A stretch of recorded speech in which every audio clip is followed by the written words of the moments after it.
자, 오늘 첫 번째 뉴스는 원전 르네상스 재시동에 관한 이야기입니다.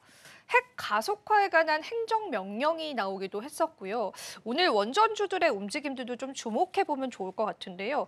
일단은 이 기사부터 저희가 조금 해석을 해볼까요? 네, 일단 뭐 여러 가지 이야기가 지금 나오고 있긴 하지만 결국 중요한 건 두 가지입니다. 핵을 어떻게 보면 긍정적으로 사용했을 때의 시너지 효과, 그리고 이제 두 번째로는 부정적으로 사용했을 때 이 관리 감독을 어떻게 할 것이냐, 이 부분들이 이제 가장 큰 주요 포인트일 것 같아요. 일단 전 세계 시장이 지금 한쪽에서는 전쟁이 나타나고 있고 또 한쪽은 협상의 시작을 또 알리고 있는 참 묘하게 어려운 지금 흐름들이 나오고 있어서 어떤 쪽으로 더 집중을 해야 되느냐 많은 분들이 고민을 좀 하실 것 같아요. 그런데 해당 뉴스를 통해서 보게 되면 결국에는 이제 관리 과정이 잘 된다라고 하면 이 방산주들 같은 경우에는 지금 어떻게 보면 전력이 필요한 것은 지금 당장의 핵심이기 때문에 계속해서 성장할 가능성이 굉장히 높지 않겠는가라고 평가를 하는 것 같더라고요. 일단 우리나라도 우리나라지만 가장 중요한 부분은 미국입니다. 미국이 지난 주말 사이에 굉장히 많은 뉴스들을 쏟아냈어요. 어지럽죠. 근데 그 안에서 원전주 관련해서는 이 규제에 대한 완화 제스처를 좀 표했거든요. 왜 이제 규제를 완화했느냐? 아니 핵 보유국으로서 다른 나라 핵 보유하는 것에 굉장히 민감하게 반응을 하는 미국이 왜 원자에너지에는 이렇게 조금은 관대하게 좀 속도를 내는 어떤 이야기들을 내놨냐 봤더니 전 세계에서 SMR 소형 원자로를 설계하고 완성할 수 있는 시장 점유율 가장 높은 나라가 어디냐라고 봤었을 때 90%가 러시아와 중국이 가져가고 있더라고요. 그러니까 지금 미국 같은 경우에는 에너지 패권이 가장 중요하다라고 생각하는 트럼프가 대통령인 상황에서 러시아와 중국에 밀리면 된다? 안 된다라고 생각을 하는 것 같아요. 그러다 보니 주말 사이에 이제 규제에 대한 부분이 좀 완화되는 모습. 그러니까 검토하는데 보통 평상시에 뭐 32개월 정도 걸린다라고 해요. 근데 이거를 이제 18개월로 앞당겨서 굉장히 빠르게 어떻게 보면 관리 감독할 수 있는 규제를 이제 변화시켜주는 모습이 나오다 보니까 오늘 우리나라 관련해서도 이제 원전주들의 흐름이 굉장히 강하다라고 좀 볼 수는 있을 것 같고 지금 또 우리나라 같은 경우에는 6월 달에 조기 대선이 있죠. 지금 어떤 당이 어떤 후보가 내세우는지 굉장히 복잡한 상황 속에 지금 양쪽에서 모두 내세우고 있는 게 결국 에너지에 대한 강조이거든요. 일단 과거에는 신재생 에너지에 조금 더 국한된 모습을 보였다면 지금 우리나라도 이제 탈원전 시대에 맞춰서 원전에 대한 관심도를 좀 높여가고 있는 상황이라 원전주들의 흐름이 굉장히 좋을 수밖에 없다.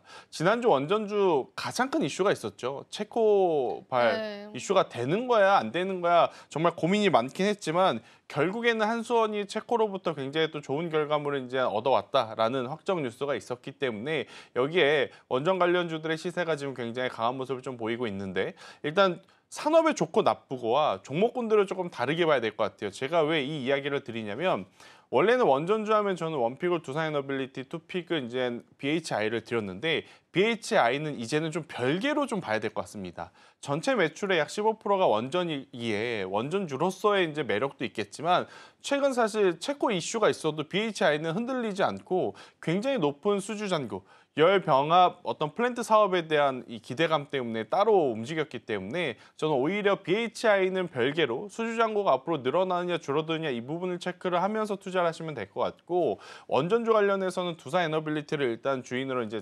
잡고 여기에 우진엔텍과 혹은 지트파워와 같은 조금은 중소형 원전주들에게 우리가 관심을 가져보는 것도 지금은 괜찮지 않겠는가라는 의견 한번 드려보도록 하겠고요. 가장 중요한 건 이 두산에너빌리티가 3만 원이라는 가격대를 돌파하는 게 참 어려워 보이는 것 같아요. 네. 오늘로서 벌써 제 기억으로는 세 번째 도전인데 오늘도 넘어갔다가 지금 다시 윗구리가 달려서 조금은 아쉽거든요. 하지만 여기서 만약 3만 원이라는 가격대 위로 올라가게 될 경우에 저는 한 번 더 원전주들은 2등주, 3등주 할 것 없이 모든 섹터의 관련주들이 한번 힘을 받을 가능성이 높으니까 이 부분을 꼭 체크를 하자라는 의견 드려보도록 하겠습니다. 네.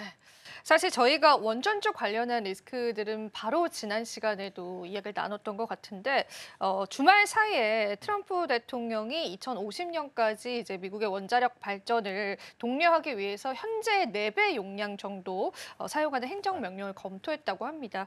그게 이제 말씀해 주신 것처럼 그 이면에는 러시아와 또 중국의 독주를 견제하기 위한 거다라는 해석도 시장에 나오죠. 그러면서 오늘 원전주들 상승이 좀 두드러지는데요.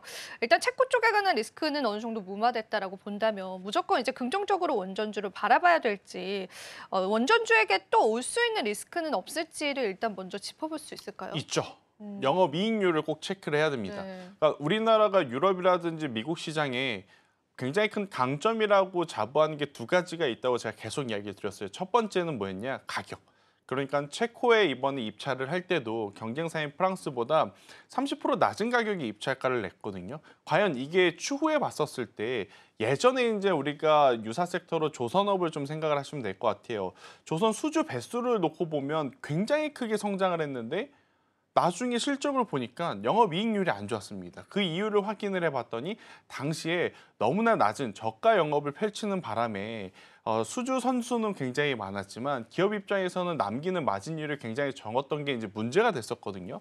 이번에 우리나라 원전주들도 이 부분을 꼭 체크를 하고 가야 될 것 같아요. 일단 가격을 낮춰서 입찰이 된 것도 있고 또 가격보다는 납기일 내에 건설을 할 수 있는 나라가 많지 않아요. 그런 것들이 부각이 되었기 때문에 우리나라 기업들이 굉장히 좋은 어떤 선호도를 나타냈지만 정말로 낮은 가격에 입찰한 것이 추후에 만약 저마진 입찰, 영업 활동으로 확인이 된다면 그때는 또 실망감이 대거 나타날 수 있기 때문에 이 부분은 고려해야 되지만 일단 전 세계 글로벌 시장의 에너지 방향 자체가 앞으로는 이제 원전주들에 대한 관심도가 계속 높아질 수밖에 지금 없는 상황이거든요. 뉴스가 한 번에 확 붙었다가 사라진 것도 하나 있죠. 바로 스페인 관련 정전. 한 2, 3주 전만 하더라도 스페인에서 또 정전 나타났는데 우리가 그 부분에 대해서 또 이제 많이 왈가왈부했었지 않습니까? 근데 그때도 확인된 건 결국엔 에너지가 지금은 현저하게 모자르다라는 것이었기 때문에 오늘 우리나라 전력기기, 전선, 원전 대다수의 종목군들이 이제 좋은 흐름을 보이고 있어서 이 안에 오늘 종가 기준으로 수급이 강한 쪽을 꼭 한번 체크를 해보는 것도 필요한 시점이 아닐까라는 의견을 드리도록 하겠습니다. 네, 원전주의 또 추가적인 리스크들 체크해봤다면 그러면은 이제 앞서도 이제 몇몇 가지 종목을 언급해주시긴 했지만 원전주 내에서 우리가 지금 공략해도 괜찮을 만한 좀 유망한 기업들 있을까요?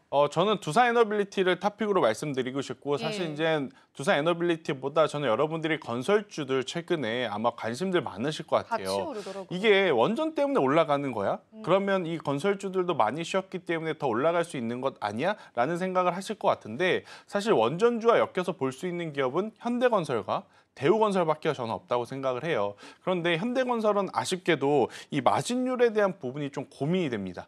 HD 현대산업개발과 현대건설은 지금 별개의 재무제표를 봐야 되거든요. 지금 여러분들이 건설주를 보시면 크게 세 가지 기업만 상승을 하죠. HDC 현대건설, 그리고 DLENC, 세 번째 대우건설. 이 세 기업은 어떤 특징이 있냐면 다른 건설사 대비 영업이익률이 작년 YOY 대비 큰 폭으로 성장한 기업으로 확인이 됩니다. 그런데 작년에 워낙 안 좋았기 때문에 지금 올해의 실적이 이들도 성장을 해 보이는 거지 실질적으로 질 좋은 성장이라고 보기에는 다소 좀 부담이 되는 요소가 있어서 건설주들은 저도 이제 상승이 조금 더 나올 거라고 생각은 하지만 그렇게까지 막 썩 어떻게 보면 선호하지 않는 섹터이기에 오히려 두산 에너빌리티 하나를 보고 가는 것이 맞지 않겠는가라는 의견 드려보도록 하겠습니다.